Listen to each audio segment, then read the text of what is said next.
Omicron को लेकर आशंकाओं और डर के माहौल के बीच वैज्ञानिकों ने एक राहत भरी खबर दी है। दरअसल वैज्ञानिकों की एक अंतर्राष्ट्रीय टीम ने उन एंटीबॉडी की पहचान की है जो ओमिक्रॉन और कोरोना वायरस के अन्य वेरिएंट को बेअसर करने में सक्षम हैं। ये एंटीबॉडीज वायरस के उन हिस्सों को निशाना बनाती हैं जिनमें म्यूटेशन के दौरान भी कोई बदलाव नहीं होता। नेचर जर्नल में पब्लिश हुई इस स्टडी से वैक्सीन और एंटीबॉडी के इलाज को डेवलप करने में मदद मिल सकती है, जो न केवल ओमिक्रॉन बल्कि भविष्य में कोरोना वायरस के अन्य वेरिएंट के खिलाफ भी प्रभावी रहेंगे। यानी अब अगर ओमिक्रॉन के बाद किसी और वेरिएंट का खतरा आता है तो इन एंटीबॉडीज के जरिए उनसे भी निपटा जा सकेगा।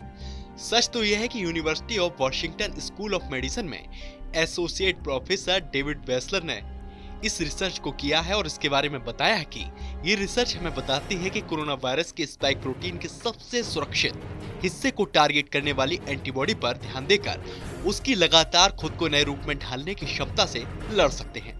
दरअसल ओमिक्रॉन वेरिएंट के स्पाइक प्रोटीन में म्यूटेशन की संख्या 37 है।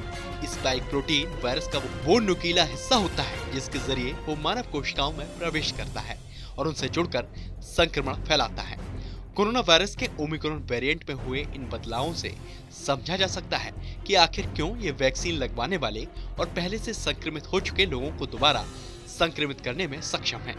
वेस्लर ने बताया कि हम जिन सवालों के जवाब देने की कोशिश कर रहे थे, ओमिक्रॉन वेरिएंट में स्पाइक प्रोटीन में म्यूटेशन ने कोशिकाओं से जुड़ने और इम्यूनिटी की एंटीबॉडी से बचने की क्षमता को कैसे प्रभावित किया है। इन म्यूटेशन के प्रभाव का आकलन करने के लिए रिसर्चर्स ने स्यूडो वायरस बनाया जिसमें ओमिक्रॉन जैसे स्पाइक प्रोटीन थे। दूसरी तरफ कोविड महामारी के शुरुआती दौर की संरचना वाला स्यूडो वायरस बनाया गया। शोधकर्ताओं ने वायरस के अलग अलग रूपों की तुलना की और पाया कि महामारी के शुरुआती दौर के वायरस में पाए जाने वाले स्पाइक प्रोटीन की तुलना में ओमिक्रॉन वेरिएंट स्पाइक प्रोटीन 2.4 गुना बेहतर ढंग से खुद को मानव कोशिकाओं से बांधने में सक्षम था। टीम ने अलग अलग वेरिएंट पर एंटीबॉडी के प्रभाव की भी जांच की तो पता चला कि उन लोगों के एंटीबॉडी जो पहले के वेरिएंट से संक्रमित थे, जिन्होंने अभी सबसे अधिक उपयोग की जा रही 6 वैक्सीन में से कोई वैक्सीन लगवाई थी, सभी में संक्रमण को रोकने की क्षमता कम हो गई थी। वेस्लर ने बताया कि जो लोग संक्रमित हो गए थे, ठीक हो गए थे और फिर वैक्सीन की दोनों खुराक ले चुके थे, उनकी एंटीबॉडी में भी एक्टिविटी को कम कर दिया गया था, वो भी लगभग 5 गुना कम तक।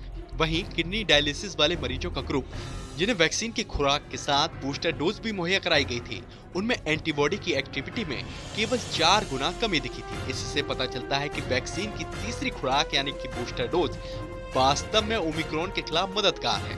वेस्लर ने कहा कि एंटीबॉडीज वायरस के कई अलग अलग वेरिएंट में संरक्षित क्षेत्रों की पहचान करने में और उन्हें बेअसर करने में सक्षम है, जिससे पता चलता है कि इन हिस्सों को टारगेट करने वाली वैक्सीन और एंटीबॉडी ट्रीटमेंट नए वेरिएंट के खिलाफ प्रभावी हो सकते हैं।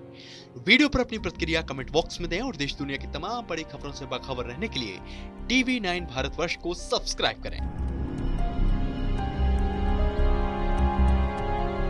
देश बनता है अपने नागरिकों से, ऐसे नागरिक जो अधिकार के साथ कर्तव्य पर भी ध्यान दें, जो सच्चाई का आदर करें लेकिन असत्य से लड़ना भी सीखे, जो सिर्फ जानकार न बने बल्कि जागरूक भी रहे। इस काम में TV9 डिजिटल है आपका मददगार लगातार, ताकि आप भीड़ का हिस्सा न बने बल्कि राह दिखाएं भीड़ को। देखते रहिए TV9 डिजिटल।